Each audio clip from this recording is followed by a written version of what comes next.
Hi everyone, एजी point में आप सभी का स्वागत है। आज हम लोग शुरू करने वाले हैं बायोलॉजी के नए चैप्टर जिसका नाम है सेल, यानी सेल को पढ़ने वाले हैं। तो आइए सेल के बारे में जानते हैं कि सेल क्या है।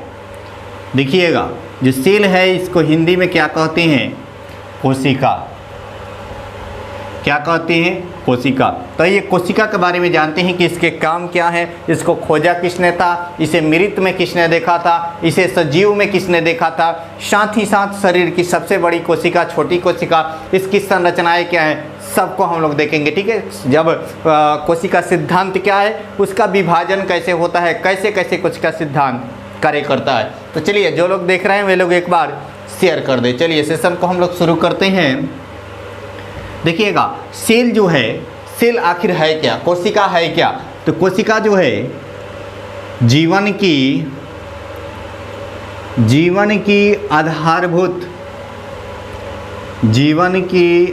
आधारभूत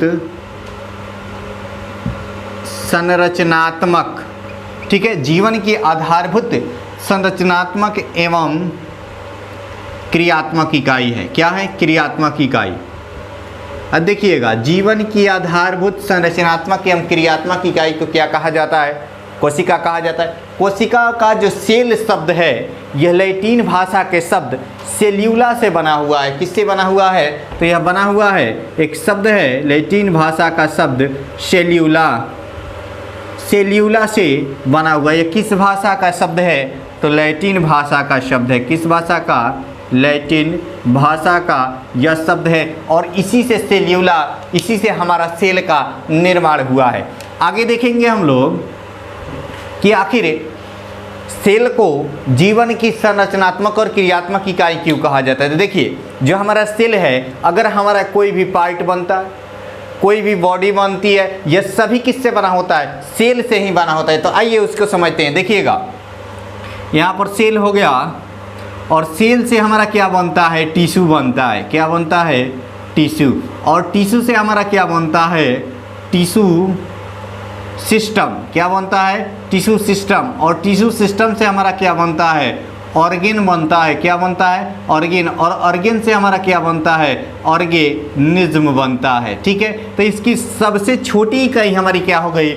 सेल हो गया, कोशिका हो गया। कोशिका इसका होता है ऊतक, और ऊतक से ऊतक तंत्र बनता है, और तंत्र के बाद अंग बनता है, और जब संपूर्ण अंग बन जाएंगे तो हमारा क्या होगा? बॉडी का निर्माण हो जाएगा। किसका निर्माण हो जाएगा? बॉडी का निर्माण हो, चाहे वह पेड़ पौधे का हो, चाहे मनुष्य का हो, कोई भी हो। किस पे डिपेंड करता है? तो यह हमारा सेल पे डिपेंड करता है। किस पे? तो सेल पे डिपेंड करता है। ठीक है, जैसे ईंट हुआ, और ईंट से हमारे क्या बने? दीवार बनी, और दीवार जब मिल गई, देखिएगा यह हो गया ईंट। यहाँ पर समझिएगा, ईंट से हमारा क्या बना? दीवार बन गया। ठीक है, जब दीवारें मिल जाएंगी, ठीक है, जब दीवार मिल गई है, दीवार तंत्र हो गया। समझिएगा, दीवार तंत्र जब मिला तो हमारा रूम बन जाएगा। क्या बन जाएगा? कमरा। दीवार तंत्र, यानी सब दीवारें जब मिल जाएंगे तो हमारा दीवार तंत्र बनेगा, और दीवार तंत्र से हमारा कमरा, और जो हमारा कमरा बनेगा ना, जब कमरे को सही ढंग से सजा दिया जाएगा तो हमारा मकान बन जाएगा, घर बन जाएगा। क्या बन जाएगा? मकान बन जाएगा। ठीक है, यह दीवार तंत्र है। दीवार तंत्र का मतलब समझिएगा, दीवार तंत्र का मतलब समझिएगा। दीवार तंत्र का मतलब यह हुआ कि जो हमारे चारों साइड से दीवार मिलेंगे, ठीक है, उसी प्रकार हमारा टिश्यू सिस्टम बनता है, ऊतक तंत्र बनता है। ठीक है, जिनकी देखिए ऊतक भी हम लोग अगले चैप्टर में देखेंगे कि आखिर ऊतक है क्या, इसकी विशेषताएं क्या है, और यह किस रूप से कार्य करता है। ठीक है, चलिए अगला देखिएगा कि आखिर यह जो कोशिका है, इसका खोज किसने किया था? इसका खोज किसने किया था? तो आइए देखते हैं कि इस कोशिका का खोज किसने किया था। आइए समझिएगा, कोशिका का जो खोज किया था एक रॉबर्ट कोच नामक वैज्ञानिक थे, जिन्होंने कोशिका की खोज की थी। कब किया था? तो 1665 ईस्वी में। 1665 ईस्वी में रॉबर्ट कोच ने कोशिका का खोज किया था। तो कैसे किया था? क्या किया था? यह एक बोतल है, यहाँ पर इसका मुख क्या है? खुला हुआ है, और इस मुख को बंद करने के लिए एक लकड़ी की क्या थी? ठेठी थी। क्या थी? ठेठी। और इसे लकड़ी वाले को क्या कहा जाता है? कॉर्क कहा जाता है। क्या कहा जाता है? कॉर्क कहा जाता है। जब इस ठेठी को, ठेपी जिसे ढक्कन कहा जाता है, ठीक है, इसी को जब उन्होंने जब काटा तो उसमें कुछ संरचनाएं मिली। उसी संरचनाओं को इन्होंने नाम दे दिया कोसा या कोशिका। किसने दिया? तो रॉबर्ट कोच ने दिया। किसने दिया? रॉबर्ट कोच ने। तो ये हमारा जो ढक्कन है या क्या है? मृत है। तो अगर क्वेश्चन पूछे कि मृत में सबसे पहले किसने देखा था, तो रॉबर्ट कोच ने देखा था। बात को एकदम ध्यान से समझिएगा, मृत में इन्होंने ही देखा था। यानी अगर पूछे कि कोशिका का खोज किसने किया था, तो रॉबर्ट कोच ने किया था। जब इन्होंने खोज किया था कोशिका का, तो यही क्या कहलाएंगे? फादर कहलाएंगे। अगर क्वेश्चन पूछे कि कोशिका विज्ञान का जनक किसे कहा जाता है, ठीक है, कोशिका यहाँ पे लिख देते हैं, कोशिका विज्ञान का जनक, कोशिका विज्ञान का जनक किसे कहा जाता है? तो कोशिका विज्ञान का जनक रॉबर्ट कोच को कहा जाता है। किसे? Robert Koch. अगर क्यों कहा जाता है? क्योंकि इन्होंने ही कोशिका की खोज की थी, ठीक है। चलिए अब देखिएगा एक और इस पे क्वेश्चन जो बनता है, एकदम सारे पॉइंट को हम बता रहे हैं, ठीक है। अगला जो हमारा क्वेश्चन है, या तो हो गया रॉबर्ट कोच जो है कोशिका की खोज किया था, मैंने बता दिया। अब समझिए यहाँ पर कि कोशिका का खोज रॉबर्ट कोच ने किया। अब है कि कोशिका के अध्ययन को क्या कहा जाता है? तो साइटोलॉजी। साइटोलॉजी क्या कहलाता है? अध्ययन। जिसमें कोशिका का अध्ययन किया जाता है उसे क्या कहा जाता है? साइटोलॉजी। अगर क्वेश्चन पूछे कि कोशिका के अध्ययन को क्या कहा जाता है, तो साइटोलॉजी। ये सभी क्वेश्चन एग्जाम में आए हुए क्वेश्चन है, ठीक है। ये सभी क्वेश्चन क्या है? एग्जाम में आए हुए क्वेश्चन है, ठीक है। अब समझिएगा, यहाँ पर बातों को समझिएगा। क्या हो गया? कोशिका के अध्ययन को साइटोलॉजी। या तो रॉबर्ट कोच ने उस पोर्क में देखा था। उसके बाद एक वैज्ञानिक आए लीवेनहॉक। तो इन्होंने क्या बताया? इन्होंने कोशिका की आंतरिक संरचना को बताया। किसको बताया? तो कोशिका की आंतरिक संरचना,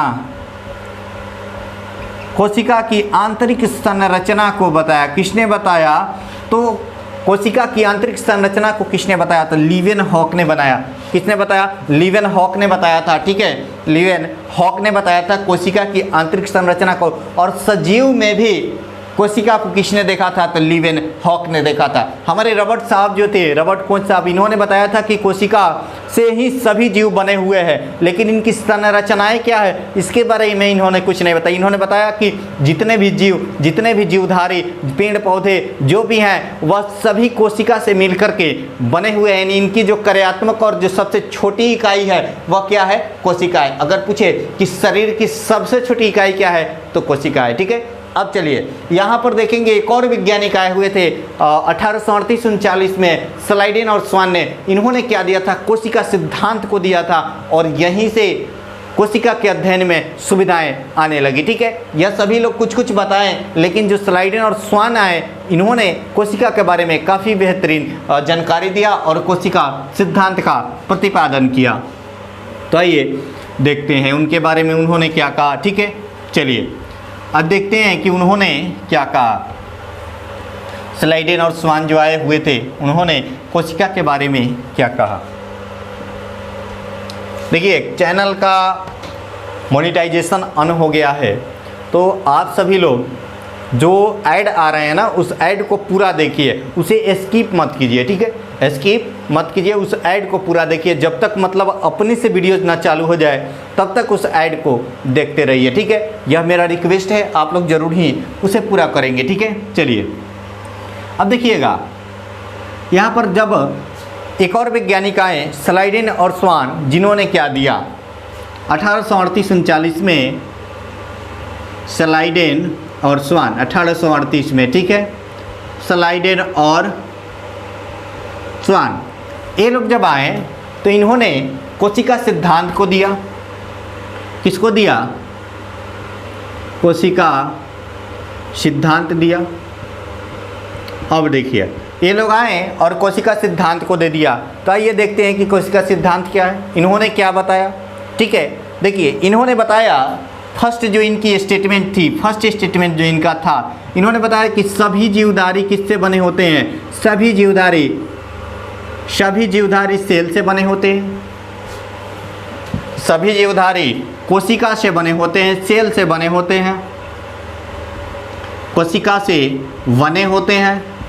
ठीक है, इन्होंने ही बताया कि सभी जीवधारी जो है कोशिका से बने होते हैं। उसके बाद बताया इन्होंने कि सभी जीवधारी जो कोशिका से बनकर बने होते हैं, लेकिन कोशिका सभी अलग है, लेकिन वह मिल करके कार्य करती है। और मैंने बताया ना कि जब वह मिल करके कोशिका मिलता है तो ऊतक बनाता है। समान संरचना वाले कोशिकाओं के समूह जिनकी उत्पत्ति और कार्य क्या हो, समान हो, उन्हीं को टिश्यू ऊतक कहा जाता है। ठीक है, और जब ऊतक मिलेगा तो क्या बनाएगा, ऊतक तंत्र। और ऊतक तंत्र मिल करके देखिए हमारे जब लीवर का निर्माण हुआ तो उसमें हेपेटिक सेल होते हैं, हेपेटिक सेल से ही हमारे लीवर का निर्माण हुआ है। तो उसमें जितने भी सेल लगे हुए हैं वो सेल मिलकर के एक अंग को बनाए, एक तंत्र बनाए, और उस तंत्र का क्या हो गया, वह एक अंग हो गया, ऑर्गन हो गया। ठीक है, चलिए अगला बात समझिएगा। सभी जीवधारी कोशिका से बने होते हैं। किससे बने होते हैं, तो सभी जीवधारी कोशिका से बने होते हैं। इन्होंने सेकेंड जो पॉइंट बनाया ना, बताया ना, क्या बताया कि सभी बने तो होते हैं कोशिका से, लेकिन कोशिका सभी की अलग अलग होती है, लेकिन साथ मिल करके कार्य करती है। सभी कोशिका अलग अलग होती है। ठीक है, यानी लीवर का अलग है, किडनी का अलग है, उसके बाद हमारे लंग्स का अलग यानी फेफड़े का अलग है। सभी कोशिका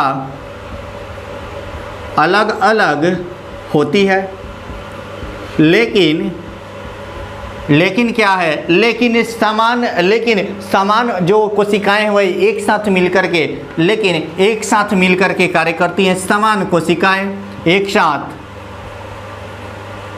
मिलकर कार्य करती है। कौन, तो समान कोशिकाएं कार्य करती है। ठीक है, समझिएगा।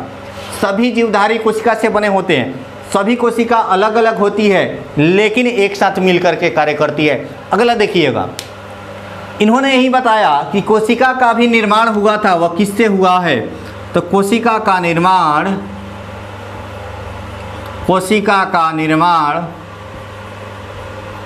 केंद्रक से हुआ है।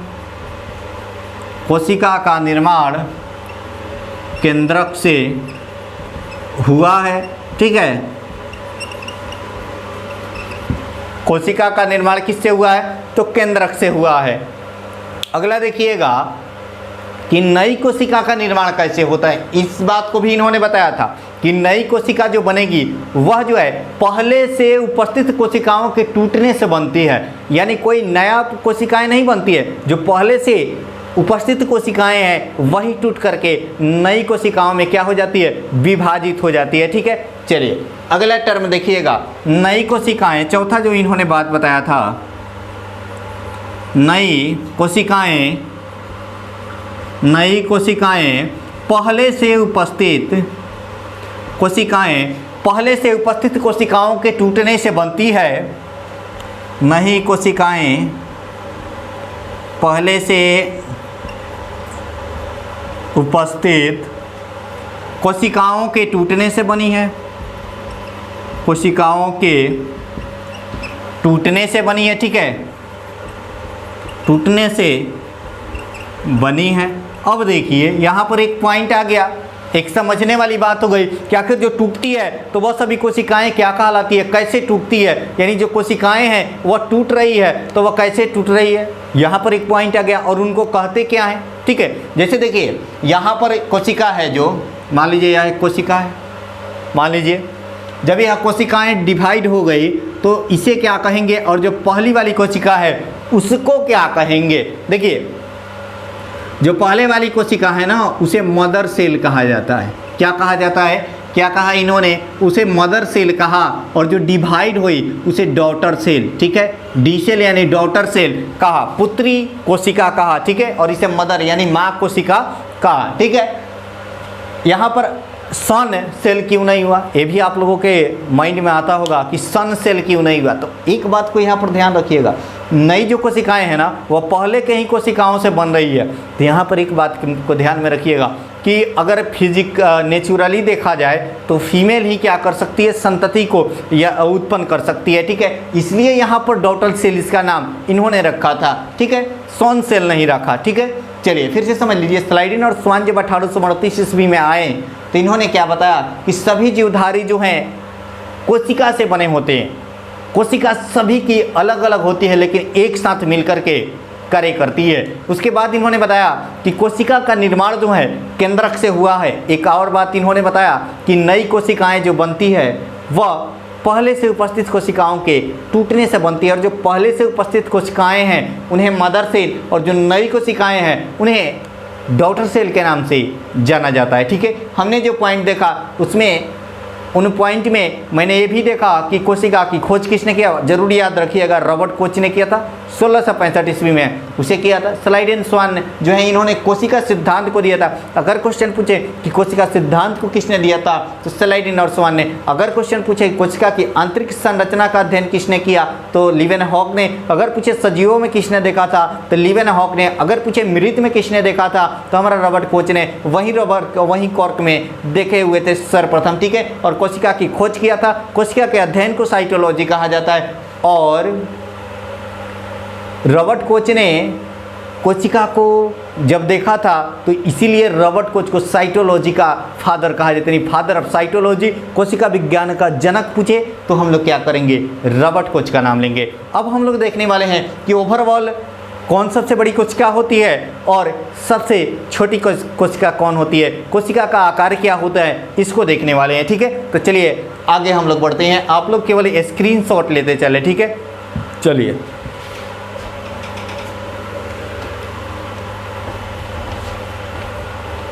आप लोग स्क्रीनशॉट लेते चले।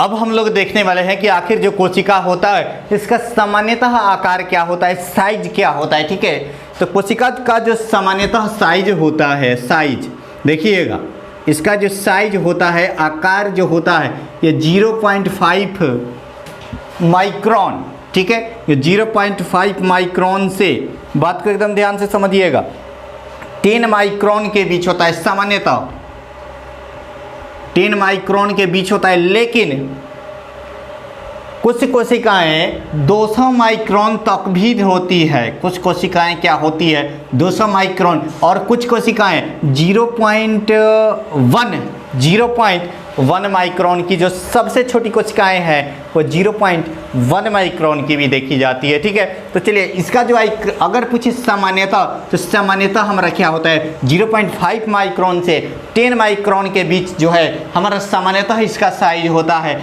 आकार होता है। आकार हमारा सामान्यतः किसमें, सामान्यतः अगर क्वेश्चन में पूछ दे तो सामान्यतः के लिए है, एनसीईआरटी है। ठीक है, सामान्यतः। ठीक है, चलिए अगले पॉइंट को हम बता रहे हैं कि आखिर जो शरीर की सबसे बड़ी और ओवरऑल सबसे बड़ी कौन सी कोशिका होती है, पौधों में कौन सी होती है, इसको भी ध्यान में रखिएगा। ठीक है, देखिए शरीर की सबसे बड़ी पूछेगा ना, शरीर की सबसे बड़ी कोशिका, शरीर की सबसे बड़ी कोशिका कौन होती है। अगर क्वेश्चन में पूछ रहा है कि शरीर की सबसे बड़ी कोशिका कौन होती है तो यह कोशिका होता है हमारा न्यूरॉन। न्यूरॉन होता है, जिसे तंत्रिका कोशिका भी कहा जाता है। क्या कहा जाता है, तंत्रिका कोशिका भी कहा जाता है। क्या कहा जाता है, तंत्रिका कोशिका। नर्व सेल भी कहा जाता है इसे, यह तंत्रिका कोशिका भी है, नर्व सेल भी है। अब देखिए इस कोशिका से एक और क्वेश्चन बनता है कि यह कोशिका कैसी होती है, तो यह कोशिका विभाजन रहित होती है। यहाँ पर टर्म समझिएगा, यह कोशिका क्या होती है, विभाजन रहित। विभाजन रहित। अब रहित का मतलब यह नहीं कि रहे, सहित का मतलब है कि साथ रहे, रहित का मतलब नहीं रहे। यानी यह जो कोशिका होती है यह विभाजन रहित होती है। इसीलिए हमारी गवर्नमेंट जो है वह आपको हेमलेट पहनने की सुझाव देती है कि अगर चोटें लग जाए, अगर मस्तिष्क में चोट लग जाए, शरीर की सबसे बड़ी कोशिका है न्यूरॉन, अगर उसमें चोट लग जाए तो इसका पुनः रिपेयरिंग नहीं होता है, यह विभाजन रहित होता है, इसका विभाजन नहीं किया जा सकता, यानी पुनः से यह मतलब सुधर नहीं सकता है। कौन, तो मस्तिष्क की अगर न्यूरॉन में खराबी आ जाए तो उससे बचा नहीं जाए। इसलिए कहा जाता है कि कभी भी मस्तिष्क पर चोट नहीं आनी चाहिए, मस्तिष्क पर हमें नहीं मारना चाहिए, साथ ही साथ छाती पर भी नहीं मारना चाहिए। जब हार्ट बताएंगे तब उसमें बताएंगे कि छाती पर भी चोटें नहीं मारना चाहिए, नहीं तो हार्ट अटैक कहा जाता है। ठीक है कि ठीक है, उसको भी हम बताएंगे। यानी मस्तिष्क पर अगर आप कुछ कर रहे हैं तो मस्तिष्क पर मत मारिए। ठीक है, चलिए, इसलिए हेमलेट पहनने की सरकार हमारी गवर्नमेंट सुझाव देती है और हमें सरकार के नियमों का पालन करना चाहिए, क्योंकि सरकार जो भी करता है ना वो जनहित में करता है, जनहित में, जन समुदायों के हित में करता है। जैसे अभी मास्क पहनने की जो सलाह गवर्नमेंट दे रही है, ये भी क्या है, जनहित का ही काम है, वह लोगों की सुरक्षा चाहती है। तो हमें सरकार के नियमों का हमेशा पालन करना चाहिए, क्योंकि वह जनहित के बारे में बात करती है। अब देखिए, जो इसकी लंबाई होती है ना, वह 1 से लगभग 1.5 मीटर होती है। किसकी लंबाई? तो ये शरीर की सबसे बड़ी कोशिका जो न्यूरॉन है इसकी होती है। अब चलिए, अब बात ये आई कि मानव में तो सबसे बड़ी कोशिका हो गई, अब मानव में एक छोटी सी कोशिका, केवल यह मेल के लिए है, जिसे पुरुष के लिए है। ठीक है, यह होता है स्पर्म। क्या होता है? स्पर्म, यानी शुक्राणु होता है। ठीक है, यह जो है सबसे छोटी कोशिका होता है, छोटी कोशिका, सबसे छोटी कोशिका। किसका? तो मेल का, केवल पुरुष की बात है। ठीक है, क्वेश्चन किया हुआ है, ठीक है, कि पुरुष की सबसे छोटी कोशिका क्या होता है? तो स्पर्म होता है। ठीक है, अब देखिए यहाँ पर एक बात आई कि विभाजन रहित, तो तेजी से विभाजन वाला भी तो कोई कोशिका होगा मानव शरीर में, तो उसको भी जान लेते हैं। यहाँ पर तेजी से विभाजन वाला जो कोशिका है वह हमारा लीवर है। क्या है? लीवर। लीवर हम लोग पढ़े हैं यकृत को, ठीक है, बताए हैं उसमें कि यह कैसी ग्रंथि है, इसकी क्या विशेषताएं हैं और यह कौन कौन सा काम करता है, सारे कार्य को बताए हैं लीवर वाले हम टॉपिक में। ठीक है, चलिए अब देखिएगा, यह जो है लीवर, यह क्या है? तेजी से विभाजन वाली जो है, तेजी से विभाजन होता है इसमें, तेजी से विभाजन वाला कोशिका है। इसमें जो हिपेटिक सेल पाए जाते हैं, लीवर का निर्माण हिपेटिक सेल से हुआ है, तेजी से विभाजन वाला कोशिका इसमें पाया जाता है। अब देखिए,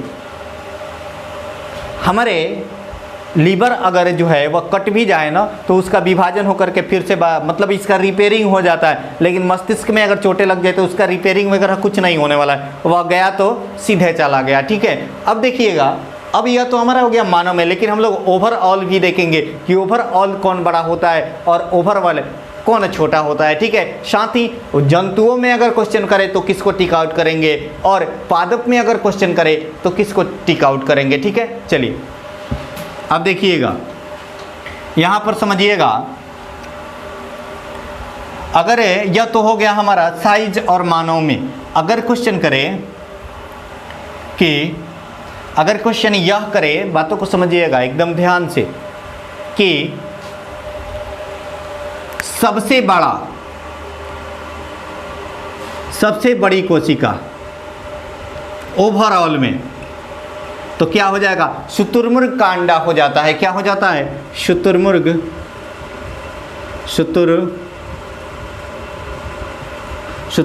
का अंडा। ठीक है, शुतुरमुर्ग का अंडा हो जाएगा। ठीक है, शुतुरमुर्ग का अंडा, यह सबसे बड़ी कोशिका हो जाएगा। ठीक है, शुतुरमुर्ग का अंडा हो जाएगा, सबसे बड़ी कोशिका हो जाएगी। अब बात को ध्यान से समझिएगा, सबसे छोटी कोशिका क्या हो जाएगा?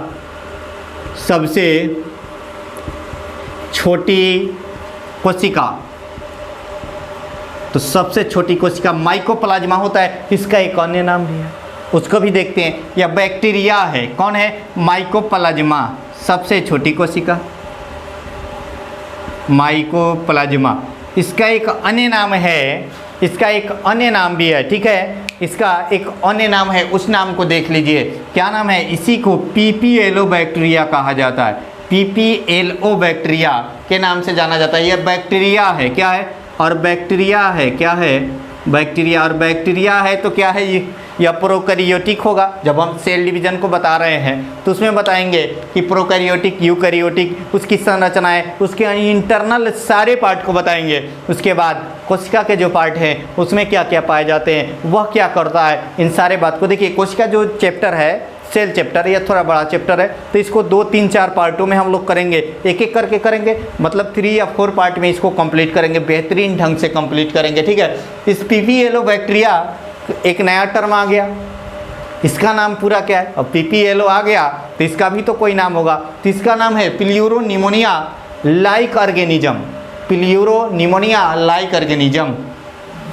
आइए इसको लिख देते हैं, प्यूरोनिमोनिया, प्यूरोनिमोनिया, ठीक है, प्यूरोनिमोनिया लाइक, प्यूरोनिमोनिया लाइक ऑर्गेनिज्म, ठीक है, प्यूरोनिमोनिया लाइक ऑर्गेनिज्म होता है, ठीक है। इसका क्या होता है, प्यूरोनिमोनिया लाइक ऑर्गेनिज्म, पीपीएलओ का पूरा नाम, ये भी क्वेश्चन किया हुआ है कि पीपीएलओ जो बैक्टीरिया है वह सबसे छोटी क्या करता है, सबसे छोटी बैक्टीरिया पूछता है और उसमें जो है माइकोप्लाज्मा नहीं देता है और पीपीएलओ दे दिया, पीपीएलओ आप जानते ही नहीं है तो कैसे कर पाएंगे, इसलिए इसका भी नाम आप लोग याद में रखिएगा, क्योंकि पीपीएलओ भी पूछता है और पीपीएलओ बैक्टीरिया का पूरा नाम भी पूछता है, प्यूरोनिमोनिया लाइक ऑर्गेनिज्म, इसका पूरा नाम होता है। अब देखिएगा यह जो हमारा शुतुरमुर्ग का अंडा होता है इसकी लंबाई लगभग 170 mm होती है, क्या होती है, 170 mm होती है। अब देखिएगा अगर ये थोड़ी से क्वेश्चन में चेंजिंग करता और पूछे कि पौधों में हमने देखा था ओवरऑल, लेकिन क्वेश्चन कर दिया कि पौधों में सबसे बड़ी कोशिका कौन होती है, तो यहाँ पर दिक्कतें आ जाएंगी, कौन होता है पौधों में, अगर क्वेश्चन कर दे कि पौधों में सबसे बड़ी कोशिका कौन होती है तब तो यहाँ पर दिक्कतें आ जाएंगी, तो उसको समझिएगा। पौधों में बड़ी कोशिका, क्योंकि हमने तो केवल पढ़ा था कि जंतु सबसे बड़ी कोशिका, लेकिन यह जो सबसे बड़ी कोशिका होती है ना, यह अगर क्वेश्चन में थोड़ा सा चेंजिंग करता है और कर देता है कि जंतुओं में सबसे बड़ी कोशिका, जंतुओं में सबसे बड़ी कोशिका, इसी को कर देता है, ठीक है, तो भी हमारा शुतुरमुर्ग का अंडा होगा। अगर पूछ दे कि पौधों में सबसे बड़ी कोशिका ना, तो वह हो जाएगा हमारा कपास वाला जो रेशा होता है, कपास का होता है, ठीक है। पौधों में सबसे बड़ी कोशिका तो हो जाएगा कपास का रेशा।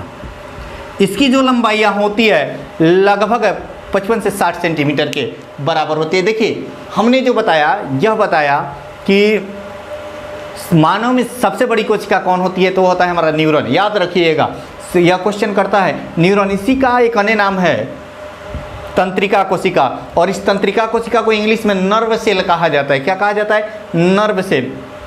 इसकी लंबाई भी मैंने बताया कि 1 से 1.5 मीटर होता है, और जो होता है या इसकी संख्या जो हमारे मस्तिष्क में होता है, न्यूरॉन हमारे मस्तिष्क में जो पाया जाता है, यह विभाजन रहित होता है। अगर मस्तिष्क में चोटें लग जाए, अगर कोई मस्तिष्क में मार दिया, अत्यधिक जोर से मार दिया, तो वहाँ पे दिक्कतें आ जाएगी, इसका विभाजन नहीं होता है, इसलिए यह क्या हो जाएगा, या तो सेंसलेस कर देगा, नहीं तो सीधे काम करना ही, सारे फंक्शन को ही डिस्टर्ब कर देगा, ठीक है। चलिए हमने मस्तिष्क पढ़ाया, उसमें बताया है कि न्यूरॉन क्या होता है, ठीक है, यह फंक्शनल यूनिट है, सारे फंक्शन को ही गड़बड़ कर देगा अगर न्यूरॉन में गड़बड़ी हो जाए तो।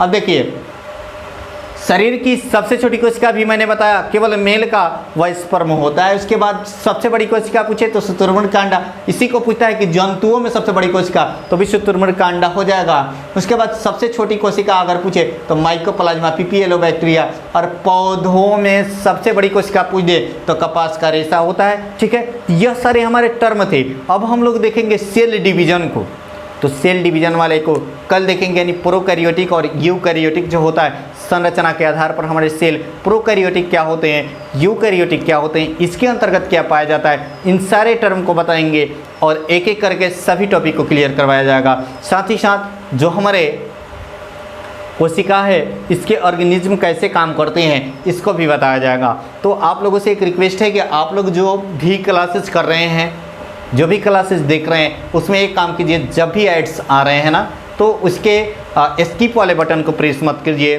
क्योंकि स्किप वाले बटन को प्रेस कर दीजिएगा तो चैनल को कोई भी प्रॉफिट नहीं होगा। ठीक है, तो आप लोग, मुझे आशा है कि आप लोग ज़रूर ही स्किप वाले बटन का प्रयोग नहीं करेंगे, साथ ही साथ क्लासेस को ज़्यादा से ज़्यादा शेयर करेंगे और 2-3 मोबाइलों में भी इस क्लासेस को, यानी अन्य घर के मोबाइलों में भी ज़रूर देखा कीजिए, क्योंकि एड्स आने लगेंगे तो कुछ चैनल का मोनेटाइजेशन हो गया है तो यहाँ से एड्स आएंगे, कुछ प्रॉफिटें होंगी। ठीक है, तो आप सभी लोग, क्योंकि फर्स्ट जो होता है ना, एड्स आने में काफ़ी प्रॉब्लम्स होती है, लगभग आप सभी लोग सेक्रेटेरिया को जानते ही हैं, काफ़ी मेहनत के बाद ही मोनेटाइजेशन होता है। ठीक है, तो आज के सेशन को हम यहीं एंड करते हैं। साथ ही साथ थोड़े से प्रॉब्लम्स हैं जिनकी वजह से क्लासेस डिस्टर्ब चल रही है, 2-3 दिनों का और कार्य है, उसके बाद क्लासेज रेगुलर 3 क्लासेज रेगुलर मिलने लगेंगी, लगभग अगले सप्ताह से 3 क्लासेज भी मिलने लगेंगी। और आज के सेशन को हम एंड करते हैं, तो आज के लिए इतना ही, धन्यवाद।